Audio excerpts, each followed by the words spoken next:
post-race availability here for today's Advent Health 400 at Kansas Speedway for the NASCAR Cup Series. We've now been joined by our race-winning team. We're joined by team owner Joe Gibbs and also joined by our race-winning crew chief Chris Gabehart. Congratulations, gentlemen, on that win today with Denny Hamlin.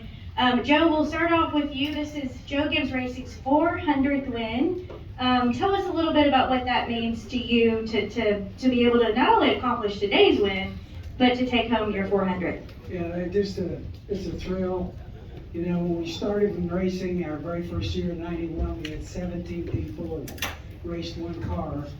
And, you know, we just kept building and building and building. I didn't dream that it would be anything like where we are today.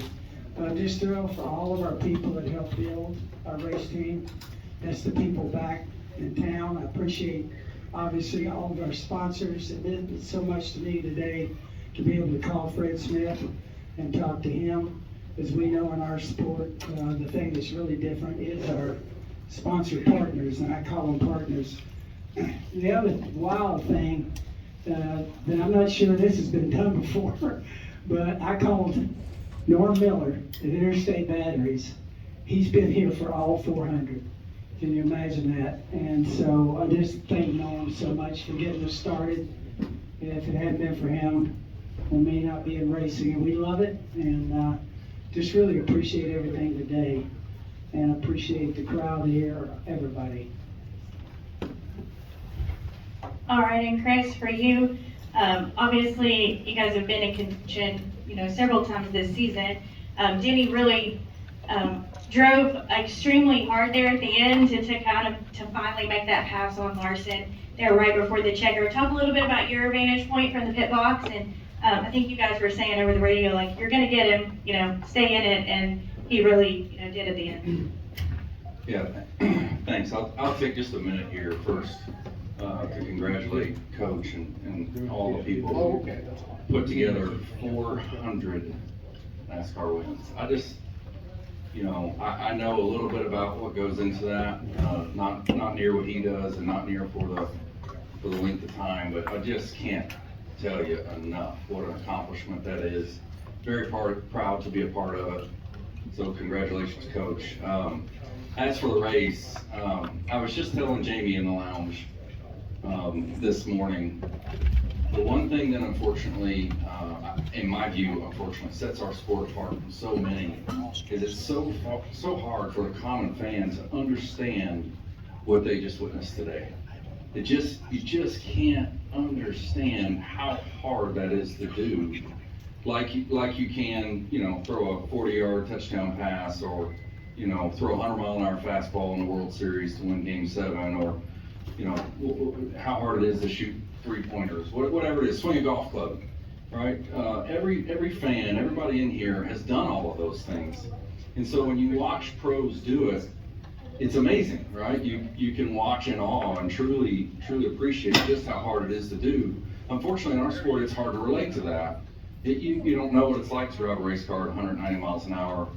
And while I've never done it at this level, at a track like this, I have got to do it. And guys, let me tell you, what Kyle Larson and Denny Hamlin did out there today, and what you see every week, I'm not overselling it. I'm telling you, it is so hard to do.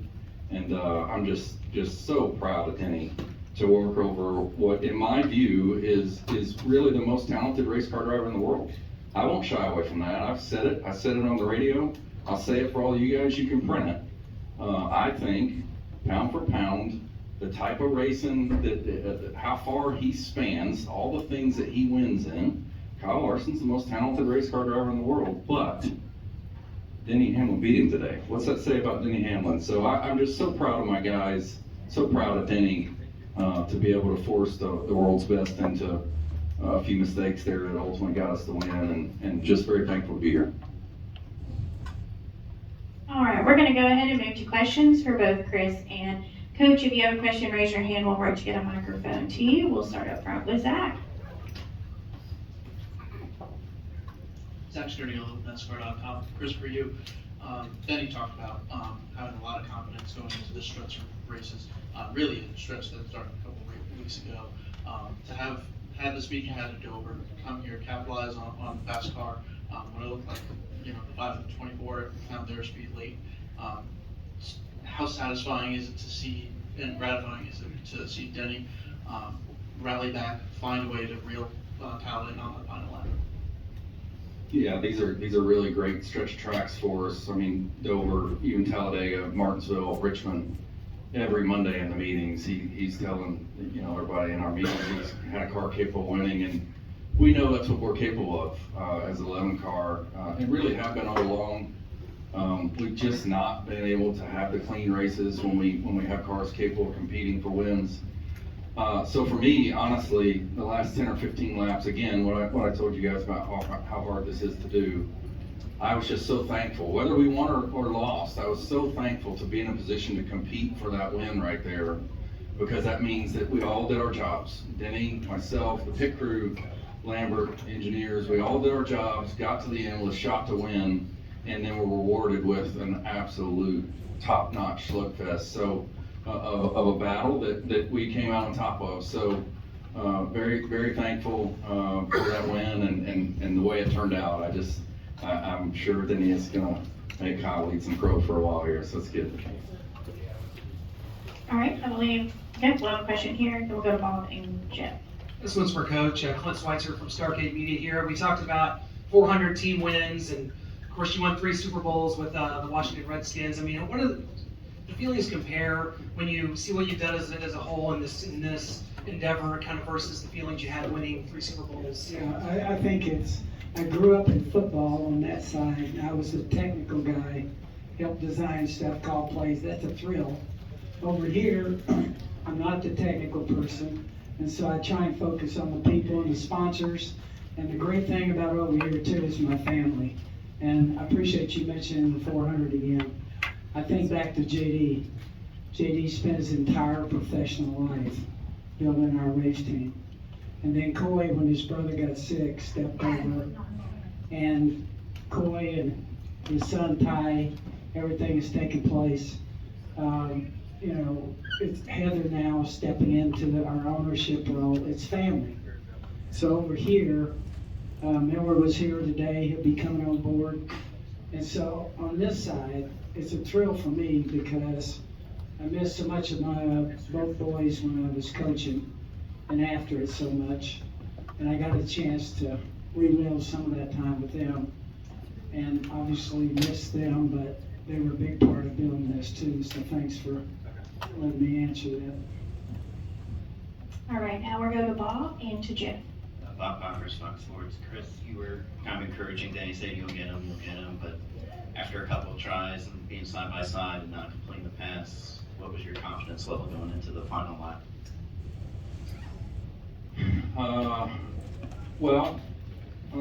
It was still high. Our car was quite a bit better, and Larson wasn't really, you could tell he wasn't really confident where we were going to attack from. There were a few different lanes that we could attack from, which when he was as loose as he was getting, and he's also not sure which lane he has to protect, it makes his job extra hard. And hey, that's a high pressure situation to be in. We've seen Larson in those situations before, carry a car further than most could, let me say, but ultimately, he's not afraid to make some mistakes too, to get that done, and ultimately just made one too many, and Denny was just a little too perfect for him today. All right, any final questions? Give me one, go ahead. Chris, there's been a lot made of, Hendrick was off to a fast start, and maybe you guys are going to catch it a little bit. How do you see things shaking out now? I mean, it was a very Hendrick and Gibbs day sort of together. Who has the strength, who has the advantage? Yeah, I know you guys have to have something to write about every week, but it's such a long season, full of kind of comers and goers, and then that's the quantifiable part of it. We're all trying to make our cars faster and pit crews better, and then there's the part that you have such a hard time quantifying, and that is the streaks. You just get hot and you get confident, and what does that create? You can't quantify it, but it's real. So right now, everybody at Joe Gibbs Racing Toyota has been working extremely hard to make fast cars I really think they're a little faster than maybe even, we've been able to showcase at times. Because it's so hard to get it all together at the same time. We, obviously our pictures have been in the media a little bit, and just let me say how proud I am of them today, specifically on the 11. Had a tough week last week, and, there's two things you can do. You can fold, or you can come in and go work and try to be better, and Tuesday after Dover's race, they were in shop 7 a.m., busting their butt, to turn it around. And so I'm just so proud of that, but, you talk about, where we're at right now. I think if we can get it all put together, I think we got some really good stuff, and looking forward to the summer stretch. All right, we'll take one final question up here from Zach. Chris, from a crew chief's perspective, obviously there was a lot of cautions today, a lot of aggressive driving on the racetrack, right? So from your perspective on the pit box, how does that inform how you come back here in the playoffs, if at all? Yeah, man, Kansas is clearly after today is our best track, and we got a lot of good ones. It doesn't matter what gen car and, whatever, this guy and his confidence here and his ability to know what he needs on the racetrack, where and when, and our ability to match that to the data to show up with what he needs, is clearly, one of our real sweet spots. So to the playoff race, I look forward to that. To the specifics of this race and trying to call it with all the cautions coming, and you're kind of out of tires and you're down to qualifying scuffs or not. Do you put your new ones on or qualifying scuffs? And you can't know how it's going to play out. So if there's one more caution there's a couple cars that's got stickers laying, and we got Q scuffs, and so do a few others. And it all depends on when the caution falls as to what the right call was. And I think sometimes in our sport we get lost in that a little bit. There are true forks in the road in terms of strategy that it's not a good call or a bad call. You tell me when the cautions come out, and I'll tell you what the call needs to be. That's just the way it goes, and glad this one turned out on our side this time. All right, for Coach and Chris, congratulations again. Appreciate you guys spending some time with us. You're good to go. All right, now we'll shift to our race winner. For today's Advent Health 400 at Kansas Speedway, we've now been joined by Denny Hamlin, driver of number 11, FedEx Toyota. Denny, congratulations on that win today. Take us through those final laps with your battle with Kyle. Yeah, I knew we were better. I saw him starting to get loose pretty early in the run, but we were able to kind of pick through way in there, and then it was just a slow march towards Kyle. And it really started with about 3 laps to go or so. I was able to get beside him a few times, but there was one where we caught a couple lap cars, and I got to the inside of them, and the lap car chose my lane on the bottom. That really hurt us. I thought that was our best opportunity to pass him. And then so we were 2 to go. I knew the only way I was gonna have an attempt to get near him was to get a huge run off of turn 4. So I ran way up high in turn 3. Really kind of a Kyle Larson line, way up by the fence, and I just pulled it down and got a huge run. And that run down the front straightaway allowed me to pack air on him, getting in the corner, and get him up the racetrack so I could get beside him. And so we were both pedaling the throttle on the exit. I was sideways and he was sideways, and then as he started to kind of get ready to clear, I knew he was being close whether he was going to clear me. And I'm just trying to grind on his left side, trying to keep the side draft as tight as I could. And it's just a super sensitive part of the car. You get to the left rear, and obviously it hooked him to the right. And we won. The end. All right, we're gonna go ahead and take questions from the media. If you have a question for Denny, raise your hand. We'll work to get a microphone to you. We'll start with Zach and then go to Justin, back to Bob. Zach Sterno, Nascar.com. Denny, first of all, congrats. The racing out there, like I was just talking to Chris, obviously really aggressive all day long. What was your perspective from behind the wheel? And do you feel like that level of intensity will continue into the finals? Well, this is a Kansas track thing, right? This is just a perfect racetrack for this race car. The match between the car, the tire, and the racetrack it's just a perfect match. That's why you saw today really nobody running away from the field, as many leaders as we saw side by side. I mean, 2-3 laps in, I saw these guys dicing up 3 wide for the lead. It has just enough fall off where track position is very important, but it's not everything. You can still get position on someone like you saw there on the last lap. So it's just, it's a Kansas thing. And so what happens is that the preferred lane's up high, so you have to drive in the corner and pull a slider on someone, and sometimes that slider doesn't work, which is why you saw most of the wrecks, I think, were probably a product of that. And then have you spoken with Kyle yet? Did he come to Victory Lane at all to see you? No, I will later, for sure. Okay, our next question will go to Justin, then to Bob, then we'll go to the left side. Go ahead. Justin Sheila, kicking the tires. Denny, just your reaction to the crowd when you got out of your car on the front stretch there? I mean, just kind of depends who's there on the reaction you're gonna get, but, yeah, I mean, I don't have any reaction to it. It's, Kyle's a little more popular than me, and so they're not gonna like me win. All right, Bob. Bob Harper, Fox Sports. I have two. What's, like, in all your racing history, where does that rank as far as like a battle between, what was two guys who were part of the 75 greatest drivers coming to the end of a race? Yeah, it was, exciting. I mean, I wish it wasn't contact, that decided, but, I mean, who knows what happens in turn 3 or 4, right? I would love to have, that opportunity, but, he may have got the better end of it, but, it's certainly high on my list.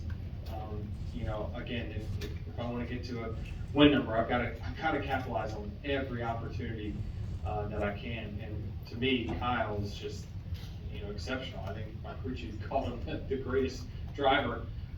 Tells you what he thinks about me, but it's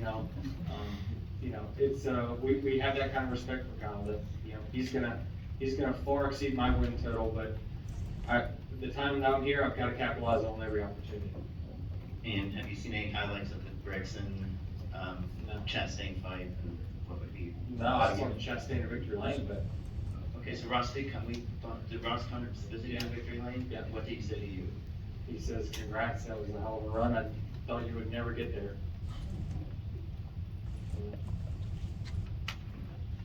All right, we're gonna go to Jeff. Is there and something I need to talk about tonight? Yeah, you haven't seen it yet?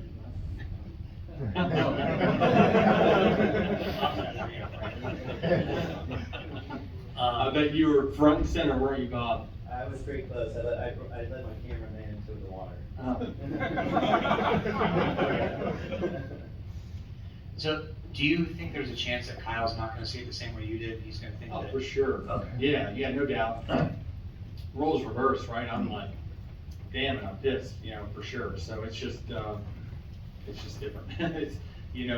Racing is so different now than it used to be, and, man, I've certainly lost that way, for sure. So, but yeah, you definitely have difference of opinion, especially you're in your cocoon, you see things your way, right? You don't necessarily see all the things. He's leading the race up until the back straightaway, so definitely would respect any opinion you might have. All right, Dalton, go ahead.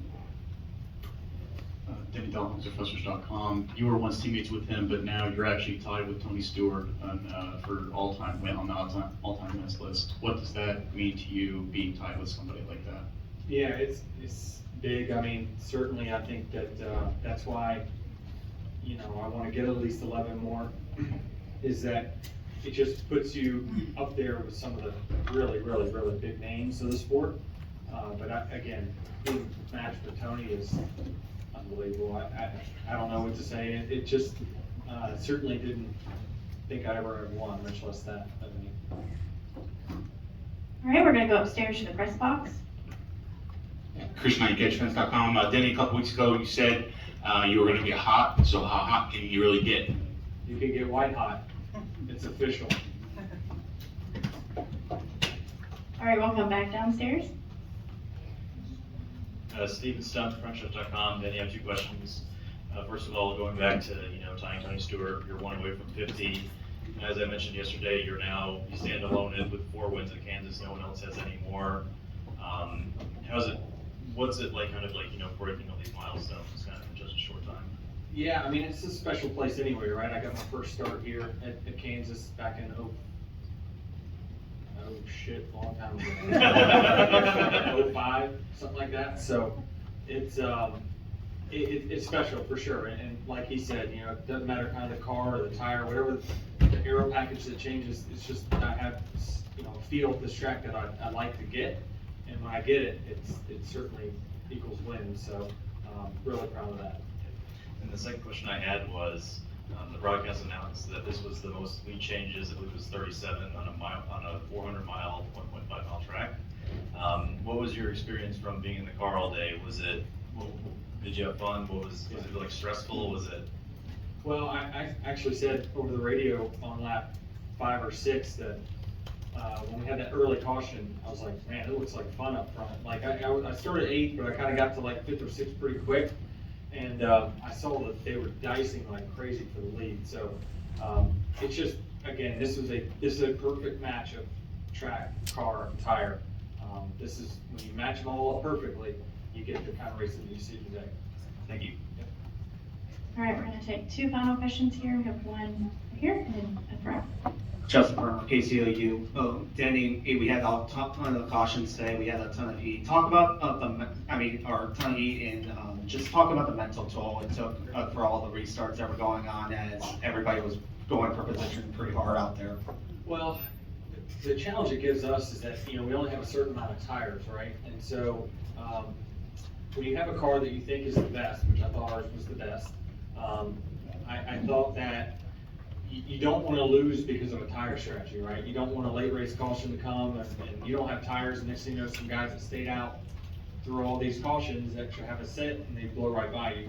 You don't like to lose that way, right? So at least I felt like the best cars were towards the front at the end, and it played out naturally, but certainly was frustrating because I knew our car was really good in the long run. So we just couldn't get anything longer than about 10 laps there during that 3rd stage for whatever reason. And certainly was agitating from my standpoint because I need my car to come in later in the run, but luckily the race kind of played out perfectly for me towards the end. All right, come up front for our final question.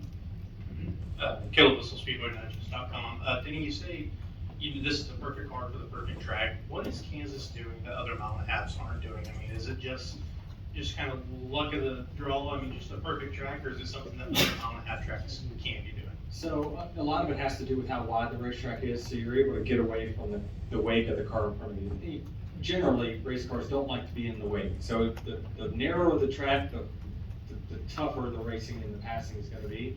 And if you look at the times, there's about 1.5 seconds of fall off at this track. So, like I said, you can, when your car is good, you can still make up positions by taking a different line than someone else can. So it's just a great match for it. It's got just enough grip to where you're hanging a lot of throttle, so there's a little bit of the drafting going on down the straightaway early in the run, and then it's all about handling and maneuverability of your car late in the run. So it's the perfect mix. All right, Denny, final question. Do you have a special interest song for the podcast when you win? I don't know. We'll figure it out. Jared, you're rowdy. Congratulations, Denny, on that win. Thank you for spending some time with us.